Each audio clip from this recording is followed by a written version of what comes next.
The Down and Out Detective by Sylvester Sko Fourroux. The afternoon sun sliced through the Venetian blinds like prison bars, painting stripes across the cluttered disaster I called an office. I was dreaming about Emma, my little girl, 7 years old now, with her mother's eyes and my stubborn chin. In the dream, she was opening a birthday present, something wrapped in bright paper with ribbons, and she was smiling at me like I was still her hero, instead of the cautionary tale her mother probably used me as. The knocking started soft, almost apologetic, then grew insistent. 3 sharp raps that pulled me up from the depths of sleep like a fish on a hook. I jerked awake, my feet sliding off the desk, arms windmilling as the chair tipped backward. For one terrifying second, I was going over, but I caught the edge of the desk and righted myself, heart hammering against my ribs. The hole in my left shoe, big enough to stick my thumb through, stared up at me like an accusation. "Just a minute!" I called out, my voice rough with sleep and yesterday's coffee. Through the frosted glass of my office door, I could make out a silhouette, female, professional posture, the kind of client I hadn't seen in months, maybe years. I ran my fingers through my hair, a losing battle, and tried to smooth down my wrinkled shirt. The Goodwill special, $3, and worth every penny, even if it looked like I'd slept in it, which I had. "Come in," I said, trying to sound like a man who had his life together. The door opened, and she stepped into my world like a swan landing in a junkyard. She was late 20s, maybe 30, wearing a charcoal pantsuit that probably cost more than my car. Blonde hair fell past her shoulders in waves that looked professionally maintained. She had the kind of figure that made men stupid, and the kind of eyes that suggested she knew it and had long since stopped caring. Her gaze swept the office, the couch with my blanket still tangled on it, the hot plate on top of the mini fridge, the stacks of newspapers and case files creating a paper mountain range across every surface, the coffee mug growing something that might qualify as a new life form. Her nose wrinkled almost imperceptibly. She was already turning to leave. "Wait," I said, moving faster than I had in weeks. I grabbed an armful of books and newspapers from the chair across from my desk, dumped them on an already precarious pile, and gestured to the newly cleared seat like I was presenting a throne. "Please, sit down. Can I offer you some coffee? Or there's a shawarma place on the balcony." Well, not a balcony exactly, more of a fire escape, but they make a hell of a... "Mr. Morrison?" Her voice was crisp, professional, with an edge that suggested she was used to being in control. "Jake, please." I tried to smile. Mr. Morrison was my father, and he was an asshole. The corner of her mouth twitched. Not quite a smile, but not a frown either. She sat down, perching on the edge of the chair like she might need to make a quick escape. Her briefcase, leather, expensive, rested on her knees like a shield. "My name is Victoria Ashford," she said. "I'm an attorney with Ashford, Brennan, and Associates. I need to hire a private investigator." I settled into my chair, trying to look competent. "You've come to the right place. What's the case?" "My brother has been arrested for murder." The words hung in the air between us like smoke. I'd been expecting a cheating spouse, maybe an insurance fraud case. Not murder. "I'm listening," I said. Victoria Ashford opened her briefcase with practiced efficiency. She pulled out a manila folder and set it on my desk, pushing aside a coffee cup and what might have been last week's lunch. "His name is David Ashford. He's 25 years old, a graduate student at the university. 3 days ago, he was arrested for the murder of Professor Richard Caldwell." The name rang a bell. I'd seen something on the news, caught a glimpse of it on the TV in the laundromat next door while I was stealing their Wi-Fi. "The professor who was found in his office," I said. "Stabbed, right?" 17 times. Her voice was steady, but I caught the tremor underneath. "The police found David's fingerprints on the murder weapon, his DNA under the victim's fingernails. Security footage shows him entering the building at 9:47 p.m. and leaving at 10:23 p.m. The murder occurred sometime between 10 and 10:15 p.m. "That's pretty damning," I said. "I know how it looks." She met my eyes, and I saw something fierce there, something that wouldn't bend. "But my brother didn't do this. He couldn't have. David is gentle." He rescues spiders instead of killing them. He cried when our dog died, when he was 12, and didn't stop for a week. I'd heard variations of this speech before. Everyone's brother, son, husband was innocent. Everyone's loved one was incapable of violence. Until they weren't. Why come to me? I asked. There are bigger agencies in this city. Better equipped. Better. I gestured at my office. At myself. At the general disaster of my existence. I've tried them all, Victoria said. 6 different firms. They all said the same thing. The evidence is too strong. The case is too high profile. They don't want to waste their time on a lost cause. She leaned forward. But I did my research on you, Mr. Morrison. Jake, before your troubles, you had a reputation. You could see things other people missed. You could make connections no one else saw. That was a long time ago, I said quietly. The ability doesn't go away, she said. It just gets buried. I'm betting you can dig it back up. She reached into her briefcase again and pulled out a white envelope. She set it on the desk between us. It was thick, heavy.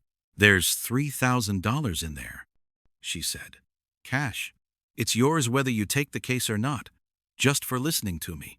If you take the case and prove my brother's innocence, there's $7,000 more.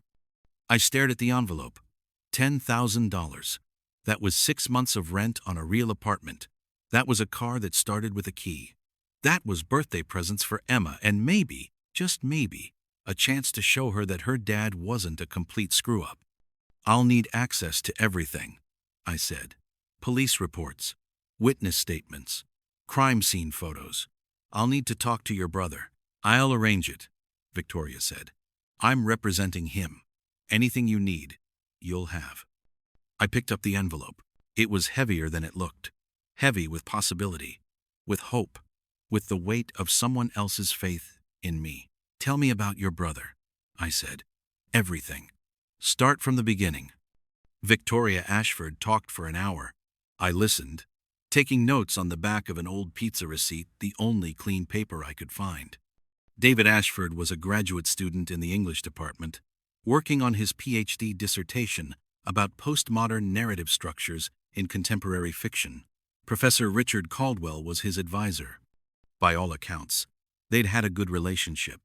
Caldwell had been supportive, encouraging, had even helped David get a teaching assistantship. Then, 3 months ago, something changed. David had submitted a chapter of his dissertation. Caldwell had rejected it, called it derivative, accused David of plagiarizing ideas from another scholar. David had been devastated.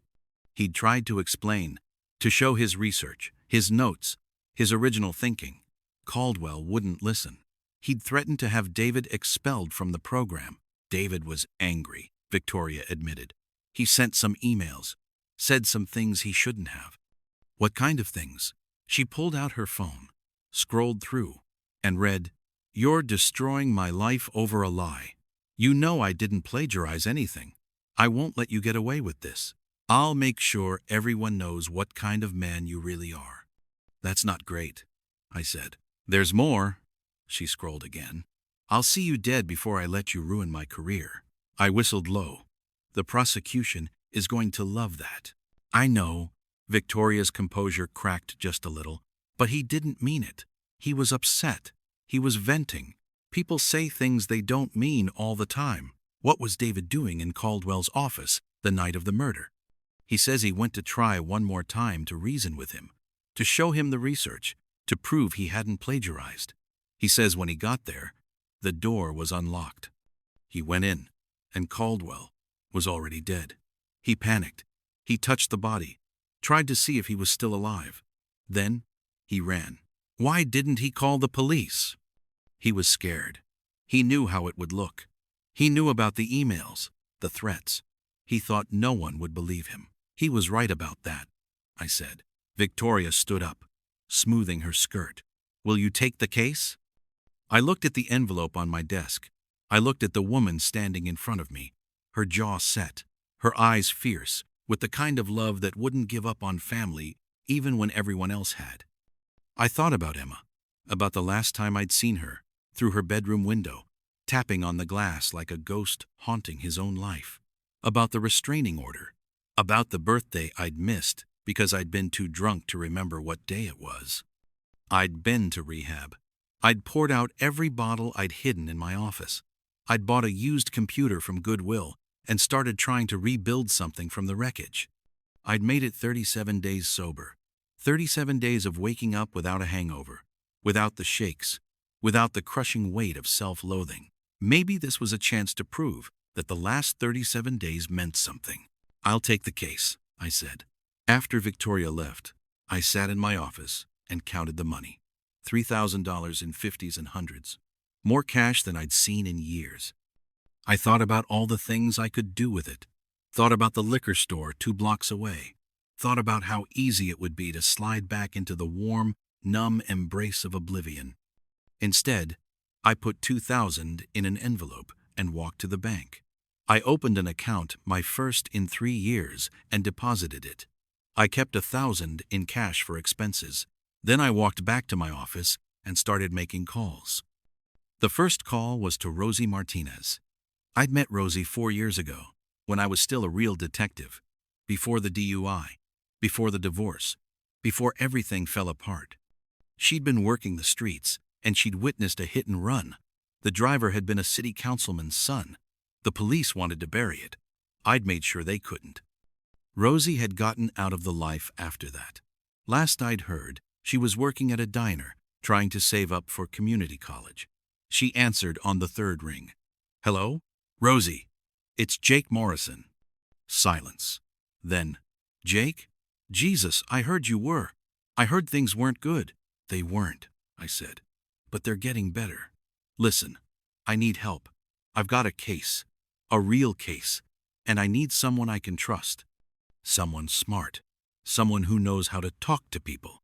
Someone who can keep records and make sense of chaos. You need a secretary. I need a partner," I said. "I can pay you. Not a lot, but more than the diner." Another silence. "What's the case?" "Murder. High profile. The kind that gets on TV. You always did like a challenge," she said. I could hear the smile in her voice. "When do I start?" "Tomorrow morning, 8 a.m. I'll be there." Rosie showed up at 7:45 a.m. with 2 coffees and a box of donuts.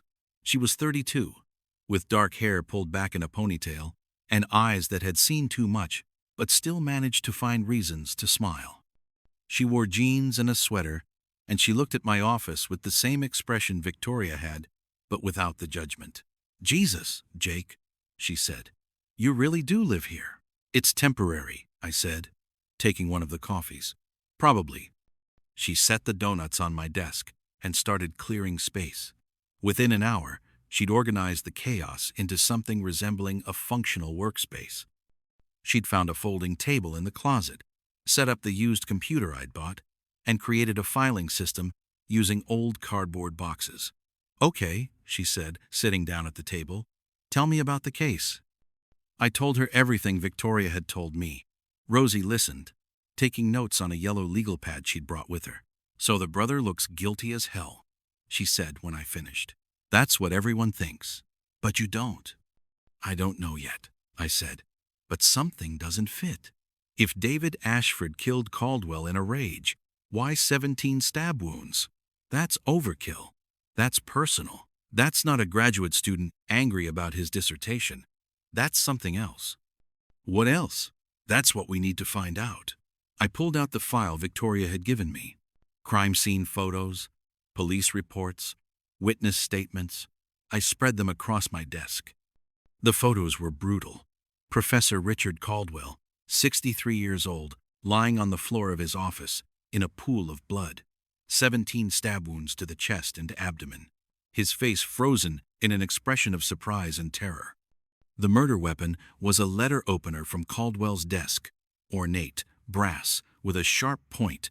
David Ashford's fingerprints were all over it. "Walk me through the timeline," I said to Rosie.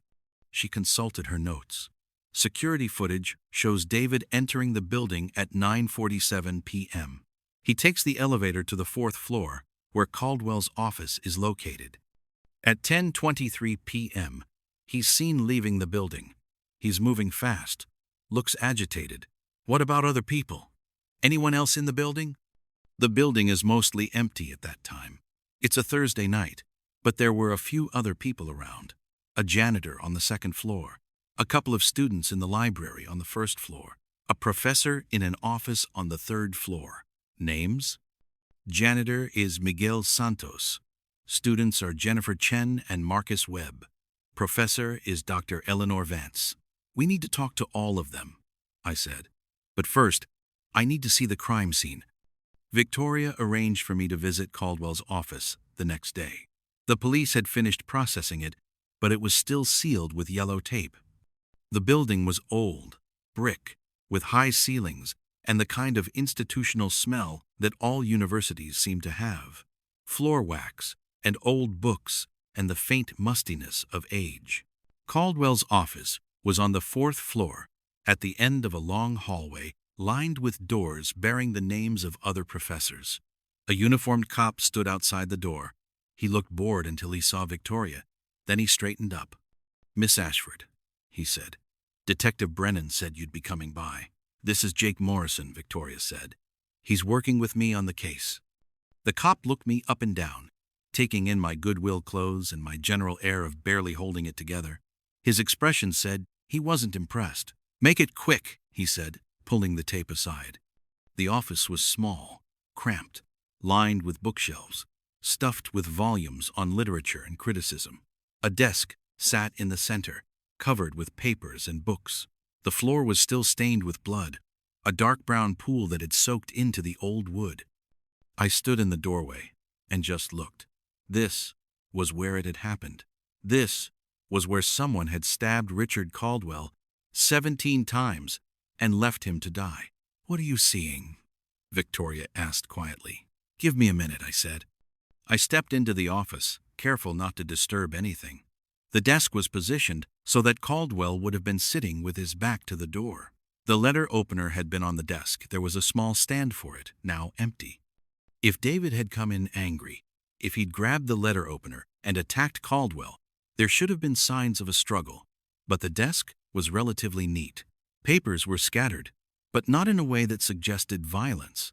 A coffee mug sat on the edge, still upright. I knelt down next to the bloodstain. 17 stab wounds. That took time. That took commitment. And it would have been messy. The killer would have been covered in blood. "The security footage," I said. "When David left the building, was there blood on his clothes?" Victoria pulled out her phone, scrolled through, and showed me a still image from the security camera. David Ashford, young, thin, with dark hair and glasses, walking quickly through the lobby. His shirt was white. There were a few small stains on it, but nothing like what you'd expect from someone who'd just stabbed a man 17 times. "He says he touched the body," Victoria said. "Tried to check for a pulse. That would explain the small amount of blood." "Maybe," I said, but something was nagging at me. Something I couldn't quite put my finger on. I stood up and walked around the office. The bookshelves were organized by subject: literary theory, postmodern criticism, contemporary fiction. On one shelf, there were framed photos. Caldwell with students at graduation. Caldwell receiving an award. Caldwell with a woman who might have been his wife. On the desk, partially hidden under a stack of papers, I saw the corner of something. I moved the papers aside carefully. It was a photograph, but not in a frame. It was printed on regular paper, like something from a computer printer. It showed Caldwell with a young woman. They were at a restaurant, sitting close together, his hand on her arm. The woman was young, maybe 22 or 23. She was smiling at the camera, but Caldwell was looking at her with an expression that was definitely not professional. "Who's this?" I asked, holding up the photo. Victoria looked at it and frowned. "I don't know. I've never seen her before." I turned the photo over. On the back, written in pen, "You promised. Don't make me do this." "This is interesting," I said. "What does it mean?" "I don't know yet. But it means Caldwell had secrets. And secrets are motives." Back at the office, Rosie had been busy. She'd tracked down contact information for all the witnesses and had started making calls. "The janitor, Miguel Santos, is willing to talk to us," she said. "He gets off work at 4 p.m. The two students, Chen and Webb, are harder to pin down. They're not returning calls. And Dr. Vance said she'll meet with you, but only at her office, and only for 15 minutes. What about David Ashford?" I asked Victoria. "When can I talk to him?" "I've arranged a meeting for tomorrow morning at the jail," she said. 9 a.m. That night, I lay on my couch and stared at the ceiling. The office was quiet, except for the hum of the refrigerator and the distant sound of traffic. I thought about the case, about the photograph, about the 17 stab wounds. Something didn't fit. David Ashford had motive. Caldwell was ruining his career. He had opportunity. He was in the building at the time of the murder. He had means. His fingerprints were on the murder weapon. But the blood, the lack of blood on his clothes, that bothered me. And the photograph. "You promised. Don't make me do this." Who was the woman? What had Caldwell promised? And what was she threatening to do? I fell asleep with those questions circling in my mind like vultures. The county jail was a concrete fortress on the edge of downtown, all gray walls and razor wire, and the kind of institutional despair that seeped into your bones. Victoria met me in the parking lot, and we went through security together. Metal detectors, pat-downs, the surrender of anything that could be used as a weapon. David Ashford was brought into the interview room in an orange jumpsuit and handcuffs. He was thin, almost gaunt, with dark circles under his eyes, and the kind of defeated posture that comes from knowing the world has already decided you're guilty. He sat down across from us, and Victoria reached out to squeeze his hand. "David, this is Jake Morrison," she said. "He's going to help us prove you didn't do this." David looked at me with eyes that had given up hope. "Does it matter? Everyone thinks I did it. The police, the media, probably even you." "I don't think anything yet," I said. "I'm just trying to figure out what happened. So tell me, in your own words, what happened that night?" David took a shaky breath. "I went to see Professor Caldwell. I wanted to try one more time to make him understand that I hadn't plagiarized anything. I'd been working on my dissertation for 3 years. It was my life. And he was going to destroy it over a lie." "What time did you get there?" "Around 9:45. I took the elevator to the 4th floor. His office door was closed, but when I tried the handle, it was unlocked. I knocked, but there was no answer. I pushed the door open and—" He stopped, his face going pale. He was on the floor. There was so much blood. I thought maybe he'd had a heart attack or something. I went to him, tried to check if he was breathing. That's when I saw the wounds. The letter opener was on the floor next to him. I picked it up without thinking. I don't know why. I was in shock. Then what? I panicked. I dropped the letter opener and ran. I knew how it would look. I knew about the emails I'd sent. I knew everyone would think I did it. So I ran. "Did you see anyone else in the building?" "No. The hallway was empty. I took the stairs instead of the elevator. I just wanted to get out of there." "David," I said, leaning forward, "this is important. When you touched Caldwell, when you checked to see if he was breathing, did you get blood on your clothes?" He nodded. "A little. On my hands, on my shirt. Not a lot, but some." "Did you change clothes after you left?" "No. I went straight home. I was going to throw the shirt away, but then the police showed up and arrested me. They took the shirt as evidence." I sat back, thinking, if David had stabbed Caldwell 17 times, he would have been covered in blood, but the security footage showed only small stains. The shirt the police had taken would tell the story. If there was only a small amount of blood, it would support David's version of events. "Tell me about the photograph," I said. David frowned. "What photograph?" There was a photograph on Caldwell's desk. Him with a young woman at a restaurant. On the back it said, "You promised.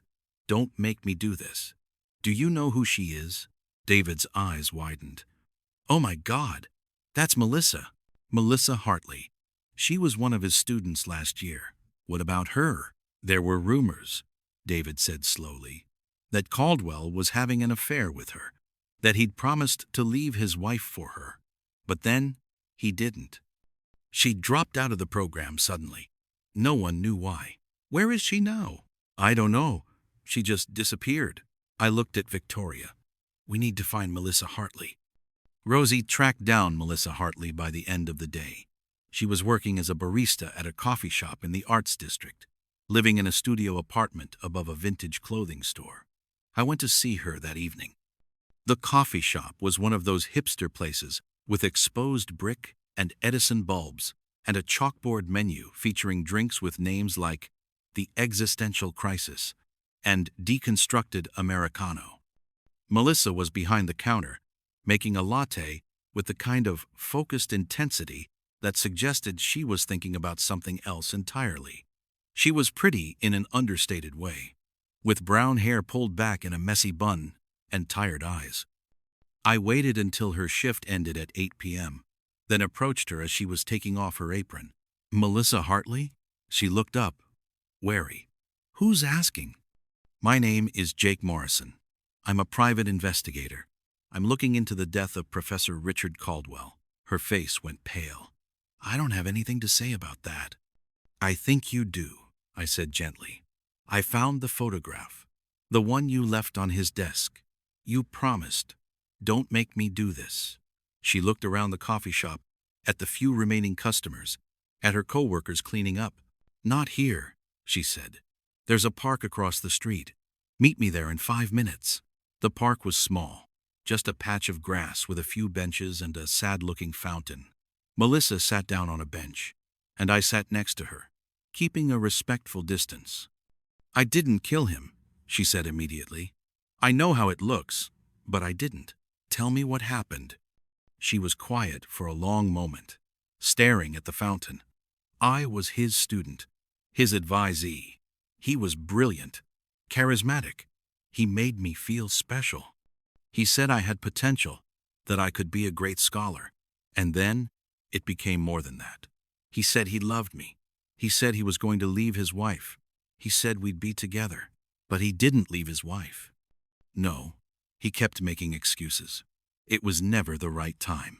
He needed to wait until after the semester, until after his wife's mother's surgery, until after the holidays.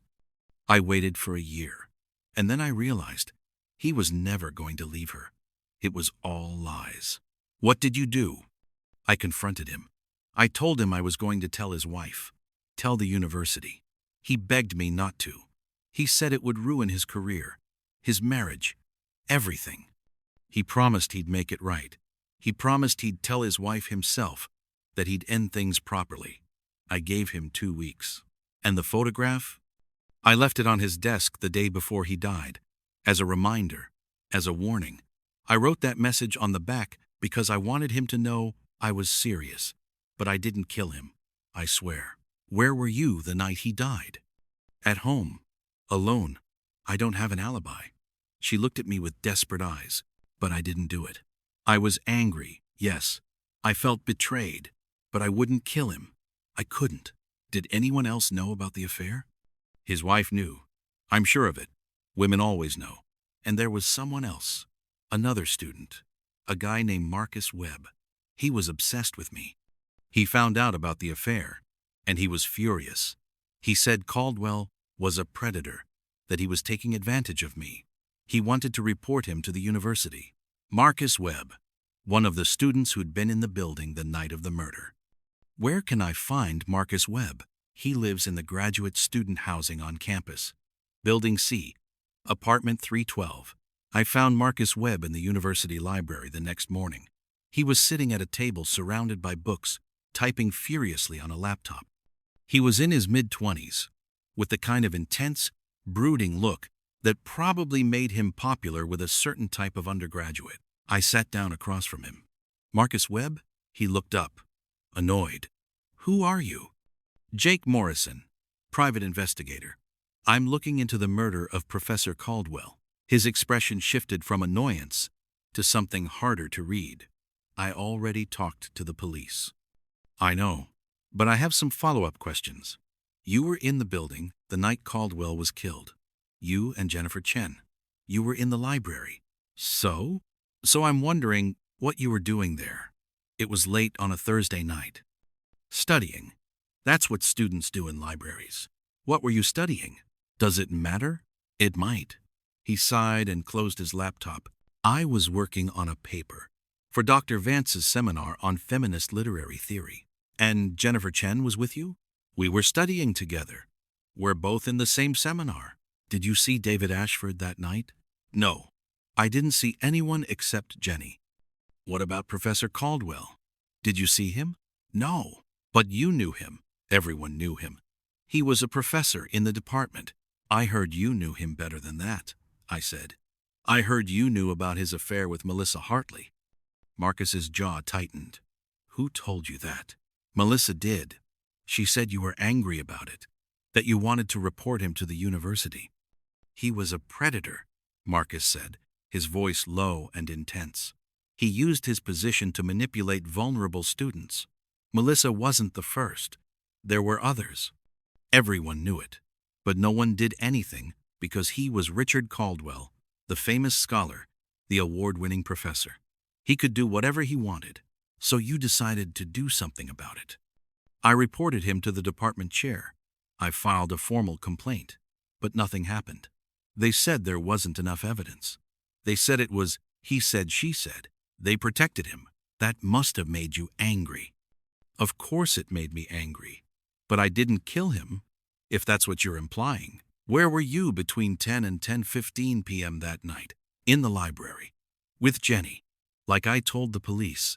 Can anyone else confirm that? The security cameras can. Check the footage. I made a note to have Rosie look into that. One more question.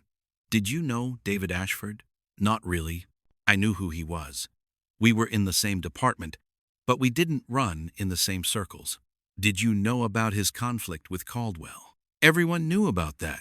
Caldwell accused him of plagiarism. It was all over the department. Do you think David killed Caldwell? Marcus shrugged. I don't know. Maybe. He had a motive, but so did a lot of people. Back at the office, Rosie had news. I got the security footage from the library, she said. Marcus Webb and Jennifer Chen were there, just like they said. They're visible on camera from 9:30 p.m. until 11 p.m. They never left. So they're alibied, I said. Looks like it. What about Dr. Eleanor Vance, the professor who was in her office on the 3rd floor? I talked to her. She said she was working late, grading papers. She didn't see or hear anything unusual. Did anyone verify that she was actually there? The security footage shows her entering the building at 7 p.m. and leaving at 11:30 p.m. She's on camera in the lobby, but there are no cameras in the hallways or offices. So she could have left her office, gone up to the 4th floor, killed Caldwell, and gone back to her office, and no one would know. Theoretically, yes, but why would she? That's what we need to find out. I called Victoria. I need to talk to Dr. Eleanor Vance. Can you set up a meeting? I'll try, she said. But she's not exactly cooperative. She thinks David is guilty and that we're wasting everyone's time. Tell her I have questions about her relationship with Professor Caldwell. That should get her attention. Dr. Eleanor Vance agreed to meet me the next day, but only in her office and only for 15 minutes. Her office was on the 3rd floor of the same building where Caldwell had been killed, 2 floors below the crime scene. She was in her 50s, with gray hair cut short and sharp eyes behind wire-rimmed glasses. She wore a cardigan and slacks and had the air of someone who suffered fools poorly and didn't suffer them for long. Mr. Morrison, she said, not offering her hand, I have a class in 20 minutes, so let's make this quick. I appreciate your time, I said, sitting down in the chair across from her desk.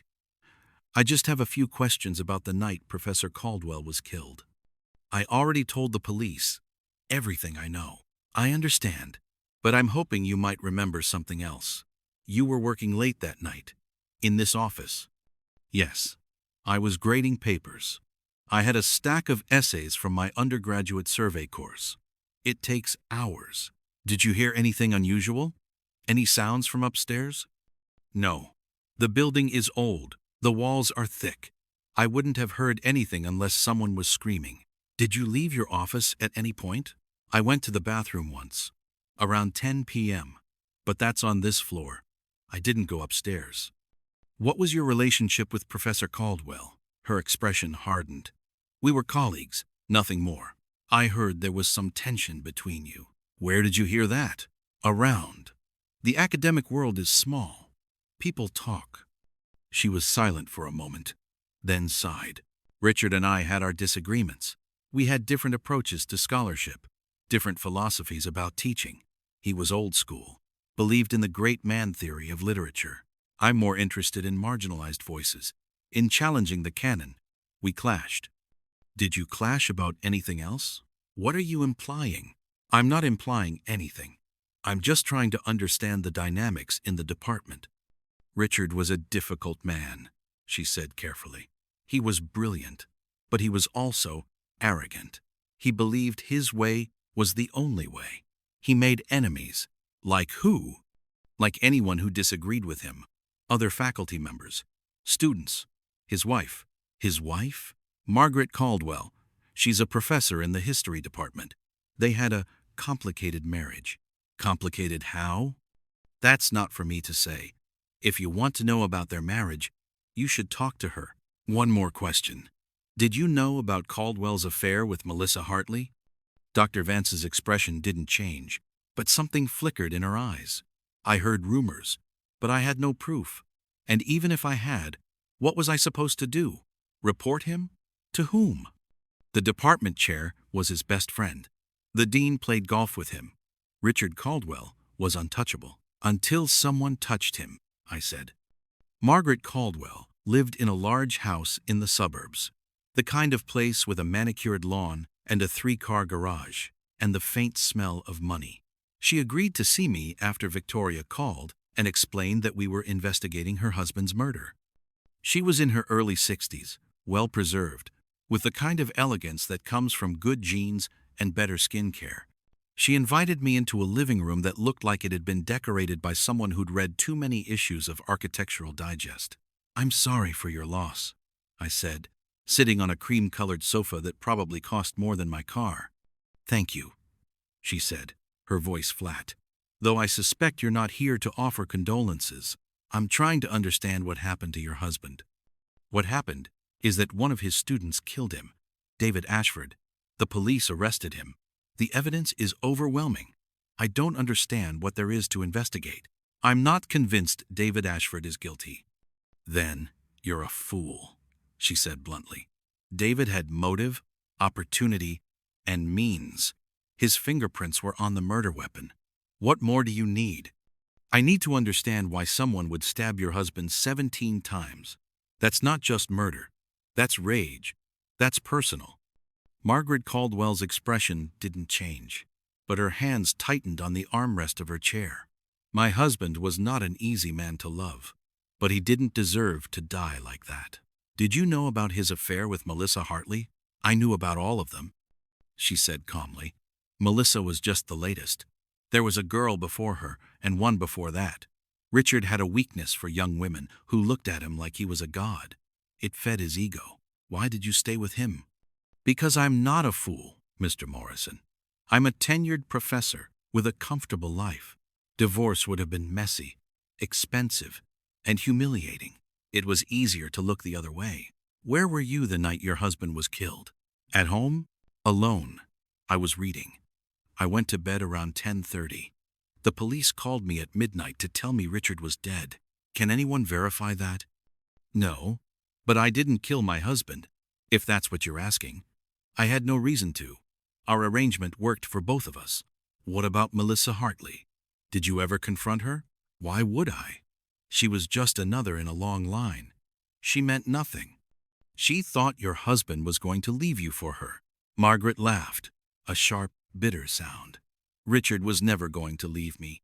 He liked his comfortable life too much. He liked having a respectable wife to bring to faculty dinners and a pretty young thing to make him feel virile. He wanted both, and he thought he could have both. But Melissa didn't see it that way. Melissa was a naive child who believed a middle-aged man's lies. I almost felt sorry for her. That night, I sat in my office with Rosie and Victoria, spreading out everything we'd learned across my desk. "Let's go through the suspects," I said. David Ashford. He had motive. Caldwell was destroying his career. He had opportunity. He was in the building at the time of the murder. He had means. His fingerprints are on the murder weapon. But the blood evidence doesn't match. If he'd stabbed Caldwell 17 times, he'd be covered in blood. The security footage shows only small stains on his shirt. "So maybe he's telling the truth," Rosie said. "Maybe he did find Caldwell already dead. Maybe. But then who killed him?" "Melissa Hartley," Victoria said. "She had motive. Caldwell lied to her, used her. She left that photograph on his desk as a warning. Maybe she went back that night to confront him. But she doesn't have an alibi," I said. "She says she was home alone, and she's small. Could she overpower Caldwell and stab him 17 times? "If she caught him by surprise," Rosie said. "If he was sitting at his desk. If she came up behind him." "Maybe," I said. "What about Marcus Webb? He was angry about Caldwell's treatment of Melissa. He filed a complaint that went nowhere. Maybe he decided to take matters into his own hands." "But he has an alibi," Victoria said. "He was in the library with Jennifer Chen. The security footage confirms it." "What about Dr. Vance?" Rosie asked. "She was in the building. She had access. And she clearly didn't like Caldwell." "But what's her motive?" I said. "Professional disagreements aren't usually enough to drive someone to murder." "What about the wife?" Victoria asked. "Margaret Caldwell. She knew about the affairs. Maybe she finally had enough." "She doesn't have an alibi either," I said. "But she seems pretty cold about the whole thing. And she's right, she had no reason to kill him. Their arrangement worked for her." I stared at the crime scene photos, at the image of Caldwell lying in a pool of blood, at the 17 stab wounds. 17. That number kept nagging at me. "What if we're looking at this wrong?" I said slowly. "What if this wasn't about David's dissertation, or Melissa's affair, or professional jealousy? What if this was about something else entirely?" "Like what?" Victoria asked. "I don't know yet. But I think we need to dig deeper into Caldwell's life. His finances, his research, his relationships. There's something we're missing." Rosie spent the next 2 days digging into Richard Caldwell's background. She was good at this kind of work, patient, thorough, able to find connections that other people missed. She found out that Caldwell had been in debt, serious debt. He'd taken out a second mortgage on his house. He'd maxed out his credit cards. He'd borrowed money from colleagues. "Why would a tenured professor with a good salary be in debt?" Rosie asked. "Gambling?" I suggested. "Drugs? I don't think so." I checked. No history of either. But I did find something interesting. 6 months ago, Caldwell received a large payment, $50,000, deposited into his bank account. From who? That's the thing. It was a wire transfer from an offshore account. I can't trace it. $50,000, I said. That's a lot of money. What was it for? I don't know. But 2 weeks later, he paid off most of his debts. So someone gave him $50,000. For what? What did he have that someone would pay that much for? Victoria, who'd been listening quietly, spoke up. "His research. Richard was working on a book, a biography of a famous author. He'd been working on it for years. He said it was going to be groundbreaking, that it would change how people understood this author's work." "What author?" "Thomas Whitmore. He was a novelist in the 1950 seconds and 60 seconds. Very famous at the time, but largely forgotten now." Richard had access to Whitmore's personal papers, his letters, his unpublished manuscripts. He said he'd discovered something important, something that would make his career. What did he discover? He never said. He was very secretive about it. He said he wanted to wait until the book was published to reveal it. Who else knew about this research? Other scholars in the field. There's a whole community of people who study Whitmore's work. Richard was in contact with them, but he didn't share his findings. "Do you have names? I can get them." The next day, Victoria gave me a list of scholars who specialized in Thomas Whitmore's work. There were 5 names, all professors at various universities around the country. I started making calls.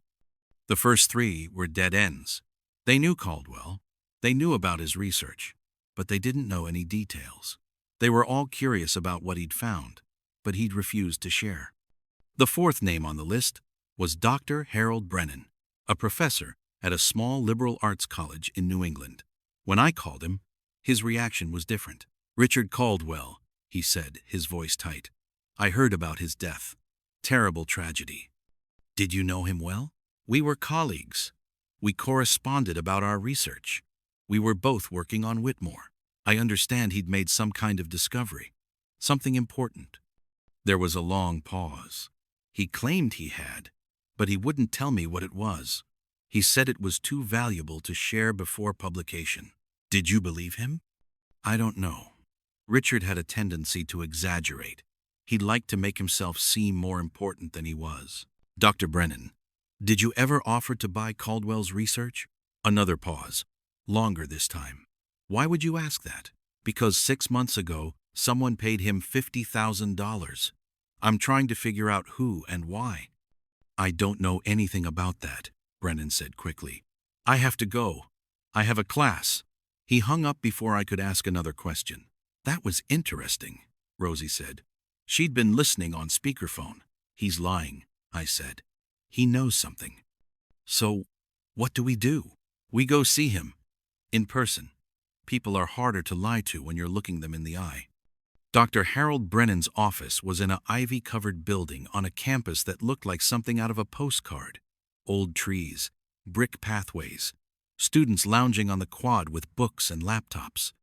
Brennan was in his 70s, with white hair and the kind of tweedy, professorial look that seemed almost like a costume. He was not happy to see me. "Mr. Morrison," he said, not inviting me to sit, "I told you on the phone, I don't know anything about Richard's research." "I think you do," I said. "I think you wanted what he had. I think you offered to buy it from him. $50,000. His face went pale. "That's absurd." "Is it?" "Because I can trace that wire transfer. It'll take time, but I can do it. And when I do, I'm betting it's going to lead back to you."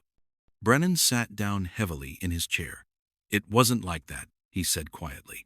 "Then tell me what it was like." He was silent for a long moment, then sighed. "Richard found something in Whitmore's papers. A manuscript, an unpublished novel. It was brilliant, possibly Whitmore's best work. Richard was going to publish it under his own name, claim he'd written it based on Whitmore's notes. It would have made him famous. It would have made him rich. But that's fraud." "Of course it's fraud." But Richard didn't care. He was desperate for money, desperate for recognition. He'd been passed over for awards, for prestigious positions. He felt like the world had overlooked him. This was his chance to finally get what he deserved. "And you wanted to stop him." "I wanted to buy the manuscript from him. I offered him $50,000 for it. I was going to publish it properly, under Whitmore's name, give the author the credit he deserved." Richard agreed. He took the money, but then he changed his mind. He said he was going to keep the manuscript, publish it as his own work anyway. He said there was nothing I could do about it. "So you killed him?" "No." Brennan stood up, his face flushed. "I didn't kill him. I was angry, yes. I felt betrayed, but I didn't kill him. I was here, in New England, the night he died. I have witnesses. I was at a faculty dinner. 50 people saw me. Can you prove that?" "Of course I can. Call the college. Check with the dean. I was there from 6 p.m. until midnight." I believed him. He was too scared, too desperate to be lying. "Where's the manuscript now?" I asked. "I don't know." Richard said he'd hidden it somewhere safe. He said if anything happened to him, it would be found and published. He said it was his insurance policy. Back in my office, I sat with Rosie and Victoria and tried to make sense of what I'd learned. "So Caldwell had a valuable manuscript," I said. "He was planning to commit fraud, publish it as his own work. Brennan paid him $50,000 for it, but Caldwell kept it anyway. That gives Brennan a motive, but he has an alibi." "Who else knew about the manuscript?" Victoria asked. "That's the question. I said. If Caldwell told Brennan, he might have told others. And if someone else wanted it badly enough, they might kill for it, Rosie finished. We need to find that manuscript, I said. If Caldwell hid it somewhere, where would it be? His office? Victoria suggested. The police searched his office. They didn't find anything. His home? Margaret Caldwell would have mentioned it. What about a safety deposit box? Rosie asked. That's possible. Can you check? Rosie nodded and started making calls. While she worked, I thought about the case, about the 17 stab wounds, about the rage, the violence, the personal nature of the attack. This wasn't about money. This wasn't about a manuscript.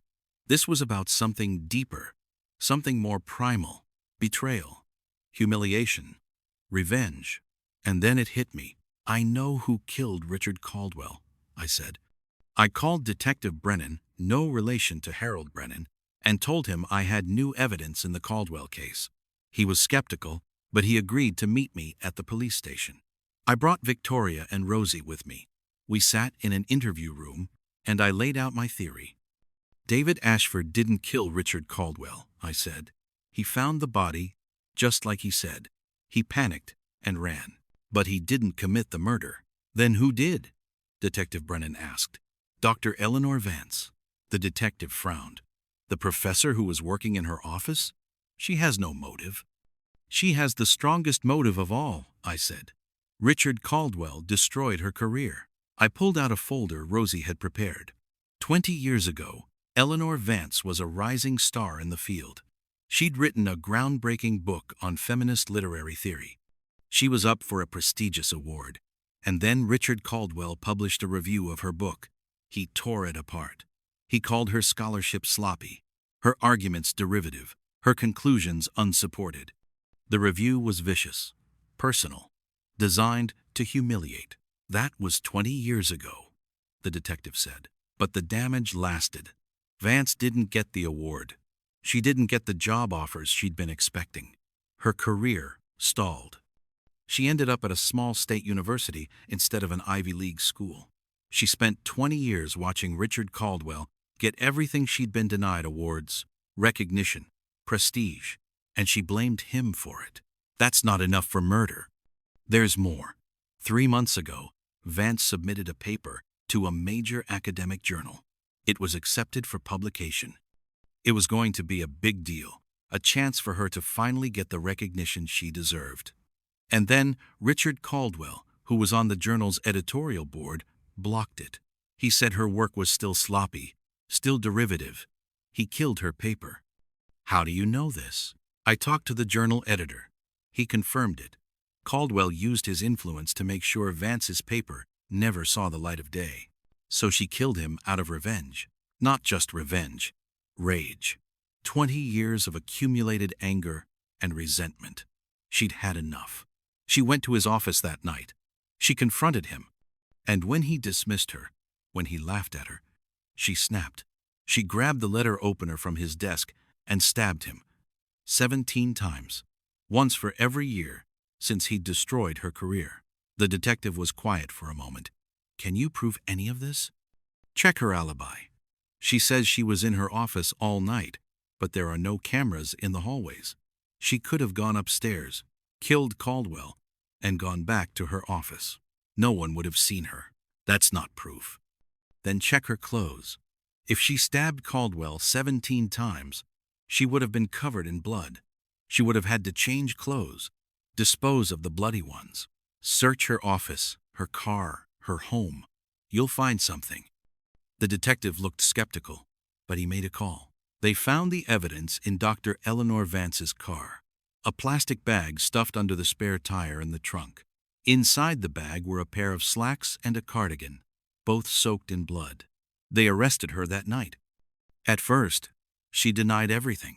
But when they showed her the evidence, when they told her about the blood evidence, she broke down. She confessed. She told them everything. How she'd gone to Caldwell's office that night. How she'd tried one more time to reason with him, to make him understand what he'd done to her. How he'd laughed at her, called her a mediocre scholar, told her she should be grateful she had a job at all.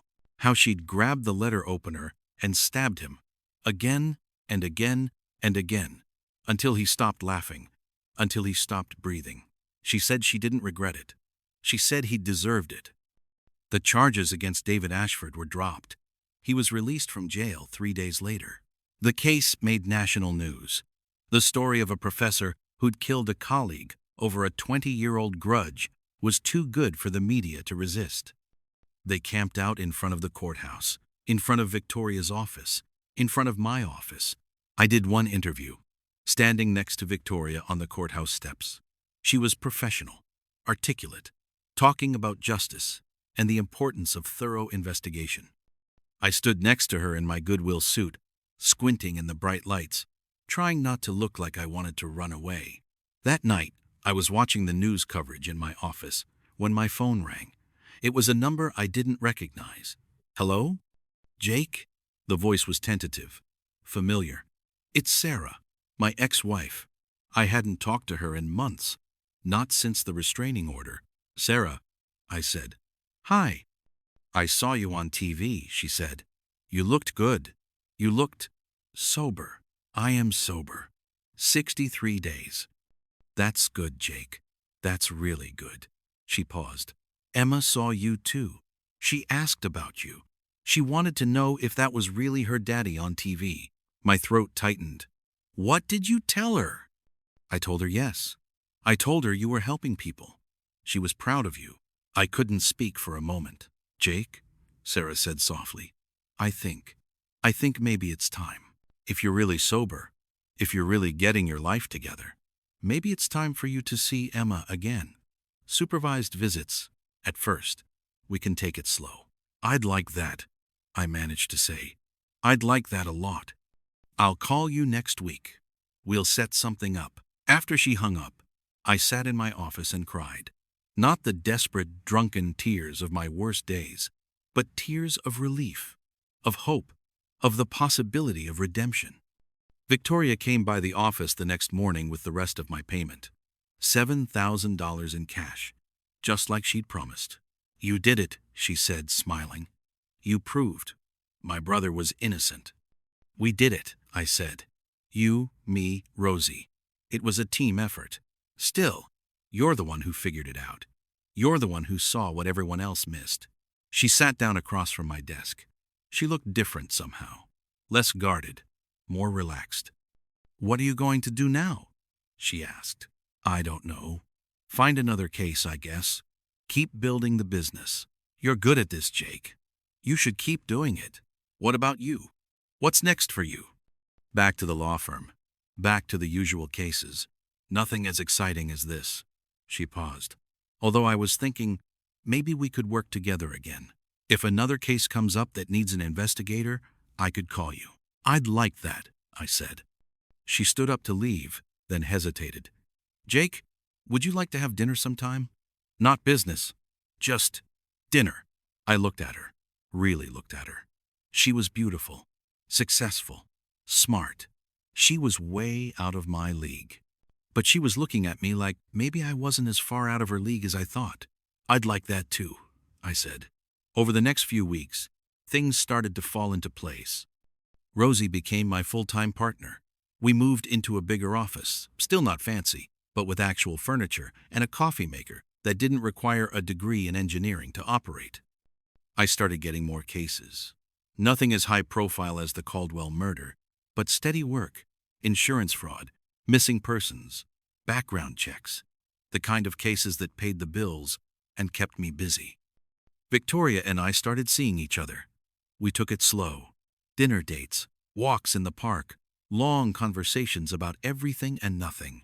She was patient with me, understanding about my past, supportive of my recovery. And then, 3 months after the case ended, Sarah called and said I could see Emma. The first visit was at a supervised facility, with a social worker watching to make sure I didn't screw it up. Emma was shy at first, hiding behind her mother's legs, peeking out at me like I was a stranger.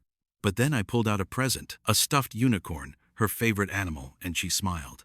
That smile, that beautiful smile that I'd been dreaming about for months. Hi, Daddy, she said. We sat on the floor and played with the unicorn. We talked about school, about her friends, about her favorite TV shows. She told me about a boy in her class who ate paste and a girl who could do a cartwheel. She told me everything, and I listened like it was the most important information in the world. Because it was. After that first visit, there were more. Once a week at first, then twice a week. The social worker stopped coming after a month. Sarah started letting me pick Emma up from school, take her to the park, to the movies, to get ice cream. Victoria came with us sometimes. Emma liked her immediately. They bonded over a shared love of animated movies and French fries. Victoria was good with her, patient and kind, treating her like a person instead of a child. One Saturday, the three of us went to the county fair. We rode the Ferris wheel and ate cotton candy and played games where you throw rings at bottles. I won Emma a stuffed bear that was almost as big as she was. As we walked through the fair, Emma holding my hand on one side and Victoria's on the other, I felt something I hadn't felt in years. I felt whole. 6 months after the Caldwell case, Victoria called me with news. "There's going to be a trial," she said. "Dr. Vance is pleading not guilty by reason of temporary insanity.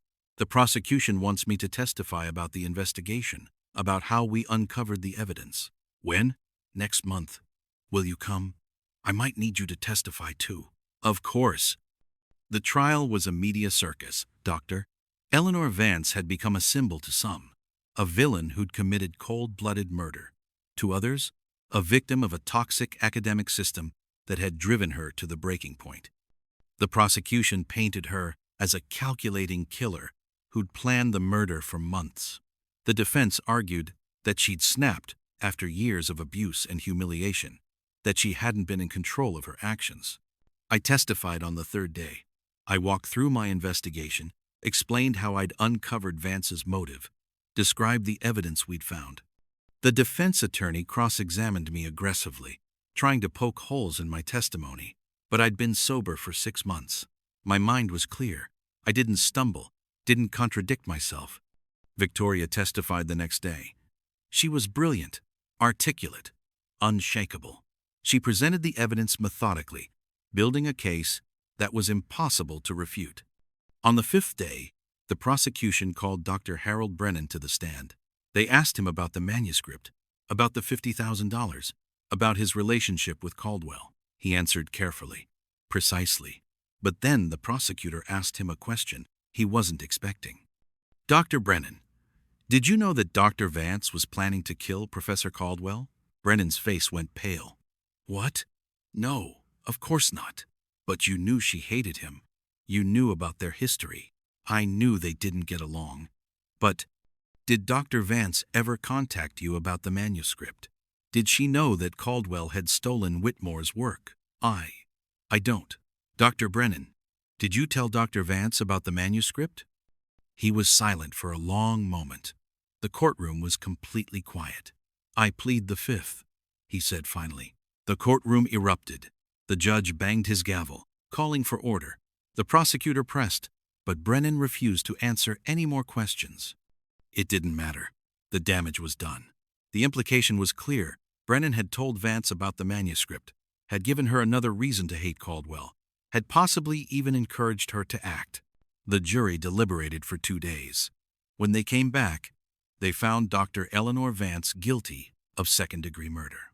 Not first degree, they believed, the defense's argument that she hadn't planned it, that she'd acted in the heat of passion, but guilty nonetheless. She was sentenced to 15 years in prison. As they led her out of the courtroom, she looked at me. Our eyes met for just a moment. I saw no remorse there, no regret, just a cold, hard satisfaction. She'd gotten her revenge, and she'd pay for it, but in her mind, it had been worth it. After the trial, life settled into a new normal. My business grew. Rosie and I hired another investigator, a former cop named Mike, who was good with surveillance and had connections in the police department. We moved into an even bigger office, one with actual windows and a conference room.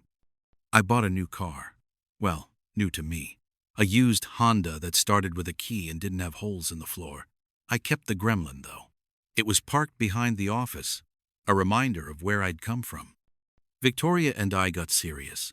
She met Emma regularly now, and the three of us spent weekends together. We went to museums and parks and movies. We had dinner at Victoria's apartment, a beautiful place with hardwood floors and a view of the city.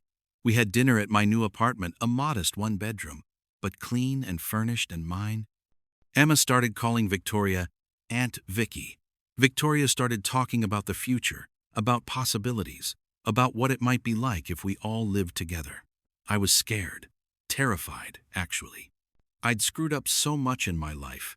I'd hurt so many people. I didn't trust myself not to screw this up too. But Victoria was patient. She reminded me that I'd been sober for almost a year, that I'd rebuilt my life, that I'd proven I could be the man I wanted to be. And Emma looked at me like I was her hero again, like I was the dad she'd always wanted, like I was someone worth believing in. One Saturday afternoon, we were at the park. Emma was on the swings, pumping her legs, going higher and higher. Victoria and I sat on a bench, watching her. "She's happy," Victoria said. "Yeah," I said. "She is." "You're happy too." I thought about it. Was I happy? I'd spent so long being miserable, being broken, that I wasn't sure I recognized happiness anymore. But yeah, I was happy. "I am," I said. Victoria took my hand. "Good, because I love you, Jake Morrison. And I love your daughter. And I want to be part of your life, if you'll let me." I looked at her, at this beautiful, brilliant woman who'd walked into my disaster of an office and given me a chance, who'd believed in me when I didn't believe in myself, who'd helped me find my way back. "I love you too," I said. Emma came running over, breathless and laughing. "Daddy, did you see how high I went?" "I saw," I said, pulling her into a hug. "You were amazing. Can we get ice cream now?" "Absolutely." We walked to the ice cream shop, the three of us together. Emma held my hand on one side and Victoria's on the other. She chattered about school and her friends, and a new book she was reading. I listened to every word. I soaked it all in the sunshine, the laughter, the feeling of being part of something good. I'd been to hell and back. I'd lost everything and clawed my way back to something resembling a life. I'd made mistakes, hurt people, failed in ways I'd never thought possible. But I'd also found redemption. I'd found purpose. I'd found love. And for the first time in years, I believed that maybe, just maybe, I deserved it. A year after the Caldwell case, Victoria and I got married. It was a small ceremony, just family and close friends. Emma was the flower girl, wearing a white dress and carrying a basket of roses. She took her job very seriously, scattering petals with great concentration. Sarah was there too. She'd moved on, was dating someone new, seemed happy. But she hugged me after the ceremony and whispered, "I'm proud of you, Jake. You did it. You really did it." Rosie was my best man. She gave a speech at the reception that made everyone laugh and cry. She talked about how I'd given her a second chance, how I'd believed in her when no one else did. She said I'd taught her that it's never too late to start over, to become the person you want to be. Mike gave a toast about how I was the best detective he'd ever worked with, even if I did have terrible taste in cars. And Emma stood up on her chair and announced to everyone that she had the best daddy in the world and the best new mommy too. I looked around the room at all these people who'd become my family. At Rosie, who'd gone from a former prostitute to my business partner and best friend. At Mike, who'd become like a brother. At Sarah, who'd forgiven me and given me a second chance with our daughter. At Emma, who'd never stopped believing in me, even when I'd given her every reason to. And at Victoria, my wife, who'd walked into my life when I was at my lowest and helped me climb back up. I thought about the man I'd been a year ago, sleeping on a couch in my office, washing up in public restrooms, driving a car with no key, drinking myself to death one bottle at a time. That man was gone. He'd been replaced by someone better, someone sober, someone who showed up, someone who kept his promises, someone who deserved the life he'd been given. The business continued to grow. We took on bigger cases, more complex investigations. We developed a reputation for being thorough, for being honest. I hope you liked the story. Be sure to like and subscribe to Sko's Media YouTube channel for more stories by Sylvester Sko Fourroux.